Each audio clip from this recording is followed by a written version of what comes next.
Alright, so a filter that needs absolutely no introduction. This is the Sawyer Squeeze PointOne. I guess this is something which has set the standard for the entire industry and still continues to lead, I guess, in popularity. I've had this for, gosh, a long time. What, better part of 5 years, 6 years maybe? No, more than that, probably 7 years. Anyway, it served me really well. I keep it generally in a Ziploc bag as I travel, and it comes with this quite rudimentary pop nozzle cap thing, which honestly is rubbish, and most of us just toss it the moment we get it, so we don't use this. What we typically use it with is a smart water bottle spot cap.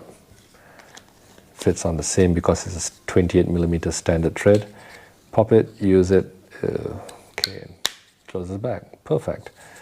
So I'm not going to talk too much about the filter in a high-level sense because it's been talked to death about it, I'm sure. So anyway, when you get it, you get a crappy cover, which most of us toss. You get a plunger for backwashing, and I think it comes with a 16-ounce. I don't even recall, but this has been in my pack, in my kit box for the longest time because it's quite small and I don't use it. I had a 64-ounce bag which I bought separately, which I've been using for the longest time and only busted recently, and I think that's a story for another day. What I have now are 32-ounce bags, which I bought in a box. It comes in a pack of 3. I think this is like $15. And I've given one to a friend. There's one spare in here, and there's another one which I still keep using. The caps are also 28mm. If you lose the cap, it's fine. Just grab a pop bottle cap and it screws on just perfect, and you're good to go. So this is a dirty water bag, and I think it's a new one. Where's my used one? I don't know. Anyway, so get a 32 or a 64, even better, as a dirty water carry. What else? Okay, let's get into this. The Sawyer PointOne is a 0.1 micron absolute filtration. It actually says it here, absolute hollow fiber filtration. The difference between absolute and nominal. So absolute is that it means that 99.9% of the particles larger than the specified 0.1 micron in this case will be trapped on or within the filter. So it's almost accurate that all the pores will be conforming to this requirement. Nominal on the other hand, it's a filter rating indicating the approximate size of the particles, the majority of which will not pass through the filter. So absolute is a very stringent standard, whereas nominal is not so. And I've seen nominal nominal filtration rates of anything from 60 to 90% plus. So Sawyer is the only one that specifically says their specification is absolute. Everyone else is silent on that, which leads me to think that theirs is nominally rated. It's cheaper to make those filters, and it also allows for a higher flow rate, which what Catadine and the Platypus QuickDraw boasts about, very high flow rates, but they don't mention absolute. So I've written to them, I didn't get an answer, but well, maybe that's something else. Caps aside,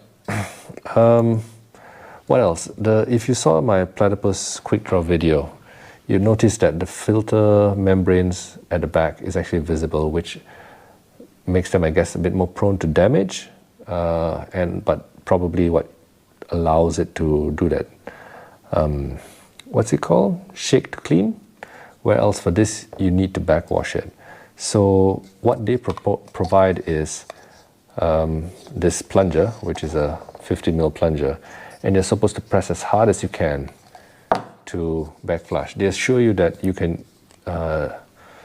use as much pressure as you can with this fringe, because the fibers are very strong and can take the pressure, and it's actually good to use high pressure. So you just take this syringe, shove it in here, and push as hard as you can. It makes a good seal. What a lot of us do, however, is on trail, because you're not going to carry this, right? This is like super heavy. All right, before we go on, let's look at some weights. So this is dry weight. This has not been used in a while. So let's see now, 0.0. So this is 2.7 ounces. Or if we go into grams, it's 76 grams. This is 30 grams. It's half the weight of that thing. Also, it is bigger than the filter itself. So this is 30 grams, or it'll be 1.05 ounces. So that's why most of us don't do this. We do this at home. Once we get home, we back flush it with high pressure. At least that's what I do. Toss it aside. Weight aside, and my screen is very messy. Dang.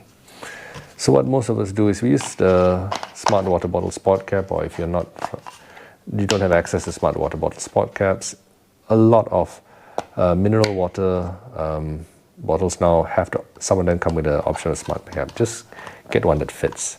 So we fill our water bottle full of that, and this makes a perfect seal, and you can push it water through as hard as you can, and that knocks out most of the filtered particles. You need to do it more often with this, because I guess this is an absolute rating, and it clogs up faster, so you decrease your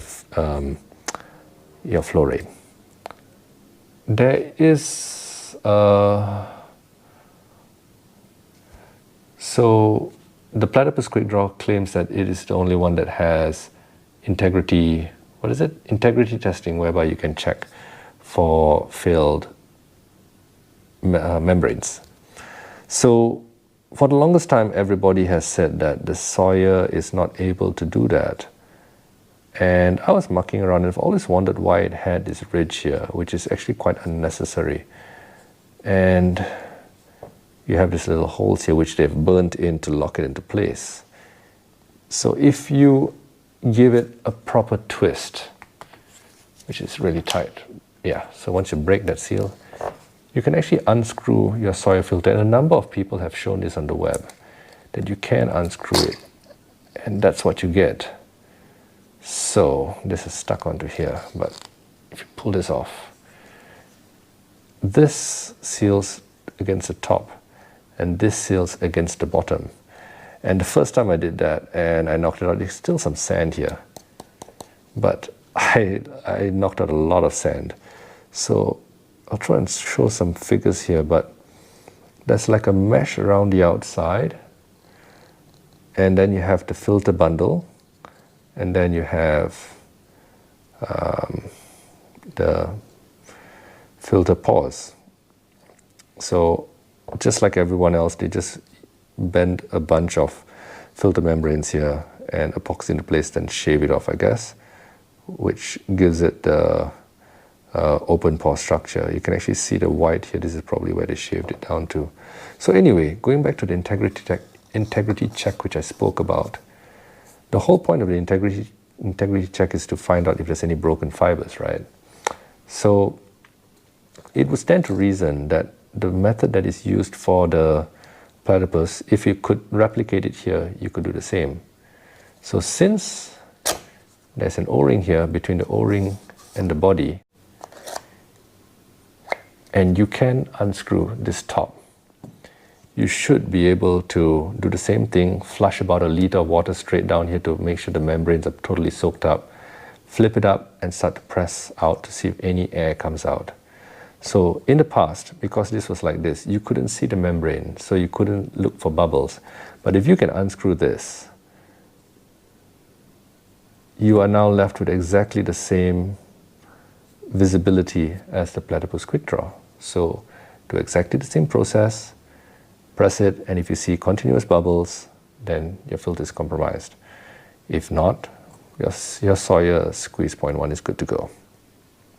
I don't think this can be done on the the mini, because that looks like it's just pressed and glued together, something like that. Cannot be unscrewed. But for the micro, it does look like it has that 2 sections, which may be able to be separated. So if you can do it for the micro, if anybody has tried it, please let me know. But for the squeeze PointOne, this is your integrity check, and I hope it saves someone some money. So all it is you just have to keep unscrewing with force until you break this little melted hole that they push through until here. So that's to stop the, I guess they do it to lock the threads into position, but there is really no need to. I don't know why they do it, because the threads are nice and deep and long, and the O-rings hold itself in place. So once you're done with that, just screw it back up together and you're good to go. Back to being the normal filter. So the other thing is, like I mentioned, the fiber is protected, and this is the rubber gasket which legendarily falls out quite easily. But if you can see here, there are these little nubs which they mold into the washer, the rubber washer, to hold itself against the threads. I guess if you keep aggressively tightening too much and over tightening, it does deform. That being said, if you write Sawyer really nicely,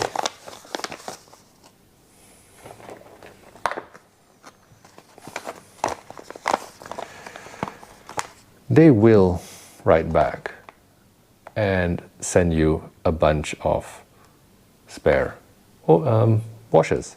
So this, I wrote to them and said, could you send me some, and this is my address. They actually posted it to me, and now I think they gave me 4, I can't remember, given one away, but I have 3 spare washers now. It's really nice silicone-ish kind of washers. Oh, that's what, yeah, the 4th one is in my emergency kit. So Sawyer did write back, and they wrote back to me and sent me some washers, so asked nicely. Alternatively, this is basically a 1-inch thread, right? So you can get a 1-inch washer from the hardware shop. Silicone would be the best, and just drop it in here. Some people use a bit of super glue, but I don't think it's necessary. What else should I talk about? Oh, right. If you don't want to use the smart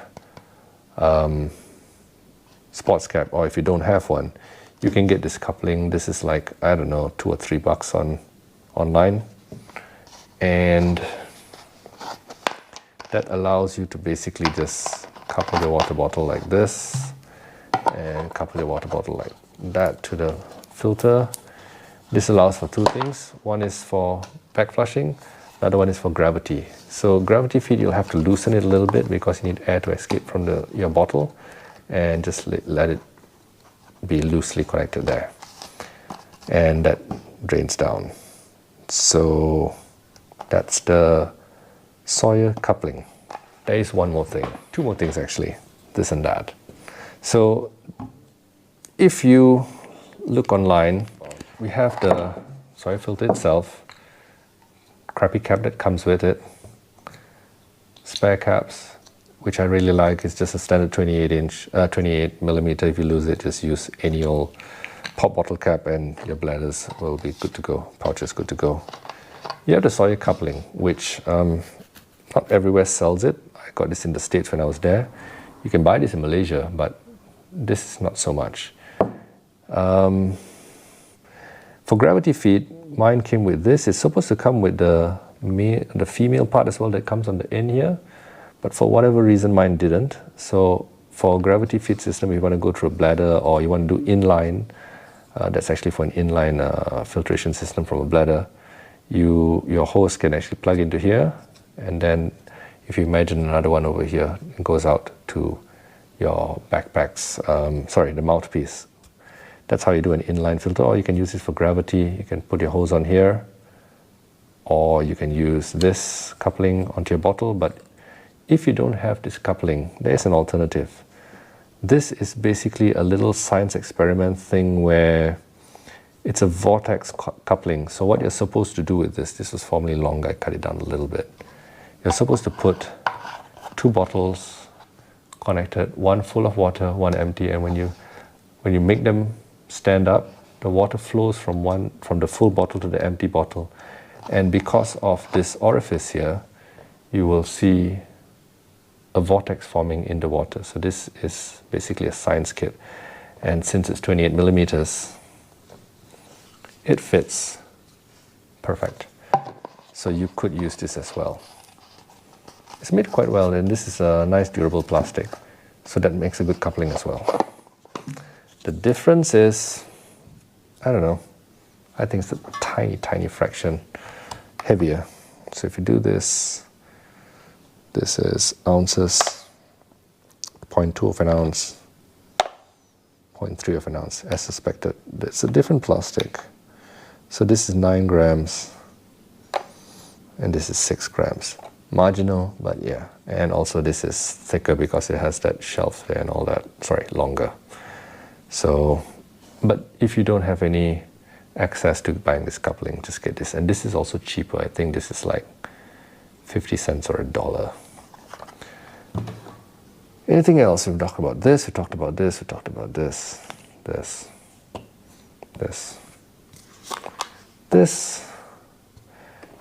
versatility of the caps and the bottle. And the Sawyer. Yes, of course, the bottle here.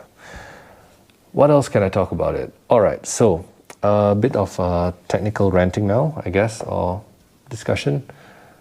The Sawyer PointOne is a 0.1 micron filter, absolute. So for protozoa removal, it does 99.9999, so that's 4 decimal nines.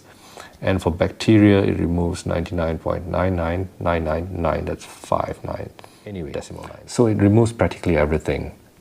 Of course, not viruses, not heavy metals, not chemicals, which are solute. But whatever's going to injure you, it does. So one thing I like to highlight, bacteria is generally from 0.2 microns to maybe 8-10 microns in size. And you have some bigger bacteria. But anyway, Salmonella is about 2 to 5 microns by 0.5 to 1.5 microns wide. Streptococcus is about, it's around ovid, so it's like 0.6 to 1.0, I think. Cholera is 1.3 microns. Length by about 0.5 to 0.8 microns in diameter. And so that's all the major bacteria that Sawyer speaks about. And also all the others, Catidyne and your, what is it, the QuickDraw. Now for protozoa, of course, they're gigantic by relation to bacterium. Protozoa is generally 1 to 10 microns, not in decimals, which was previously 0.2 to about 10. This is 1 to 10 microns. And for Giardia, it's about 10 to 20 microns. It's quite big, some Giardia. And Cryptosporidium is 4 to 5 microns, roughly, size. The difference between the Sawyer and the QuickDraw, which is a 0.2 micron, is that if you have leptospirosis, which is caused by a bacterium that's carried in the urine of rodents, the carrier bacterium is called Leptospirosis, I think, and the diameter of those are 0.15, and the length is up to 10 to 20 microns. So the Platypus QuickDraw of 0.2 microns will not stop Leptospirosis. So if you're in an area that has a risk of that, if you have rats in the area, a Sawyer would probably be better serving to you, would serve you better than a Platypus QuickDraw, despite the platypuses. Platypuses? Is that a word? Anyway, despite the QuickDraw's higher flow rate. And this little fatter bump over here. Other than that, I guess this is about 3 ounces, that's 3.3 or 3 ounces roughly between the two. And the advantage of this is that all the bladders or pouches that come with the Sawyer, if you lose the cover, like I mentioned just now, you can get any old cover and it'll still work. And trust me, we lose covers because if you take this out to fill it up, you may put it in a pocket or you may put it on a stump or something and forget it or knock it down, or it flows down with the stream. It happens. So this lets you continue using your bladder. Yes, it's a bit smaller, more difficult to fill, but I think the versatility of it is well warranted.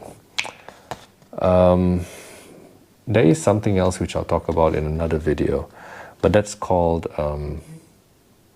off-season clogging. It's basically the formation of minerals on your filter's membranes, which is how I actually busted my 64-ounce bag. But anyway, story for another day. So in summary, I guess, the Sawyer PointOne is still my go-to filter. It has, they used to say, I think, 1 million gallons life, but now they just say for life. So Sawyer basically says this thing is guaranteed for life. If you don't bust it, it should last longer than forever for you. I mean, even the mini is rated at 100,000 gallons, and let's face it, that's like 500,000 liters, and you're not going to use that much water. So if you take care of your filter, you should be using it for your entire backpacking career. And yeah, I guess that's about it, I guess. I just wanted to highlight the differences in the build, the ability to do an integrity check on the Sawyer, which I've not seen anyone else on the web speak about yet, or anyone else highlight even on the forums. But based on this design, it allows you to do that. And yeah, Leptospirosis, basically, that this protects against it. Well, the QuickDraw does not. If the others, like I think the B-free is 0.1, but it does not mention absolute, so it may well be nominal, which is not very good protection anyway. So yeah, guys, the Sawyer Squeeze 0.1, an excellent filter a decade ago, still an excellent filter today. Believe that Sawyer really nailed it on the head. They could learn from the QuickDraw's design improvements. Maybe they want to maintain the generic connection points, which I can see the value in it. And quite honestly, with a spot top, all we need now is a plug at the bottom, which I've seen a lot of people do. They basically just cut off this thing and put something in to plug it up and just screw it into the bottom. I probably should do it. And that would sort it out and make it standalone and waterproof. Other than that, I can't think of anything else to say, guys. It's the Sawyer PointOne. Everybody knows it. So, as always, guys, thanks for watching, and I'll see you in the next one. Cheers.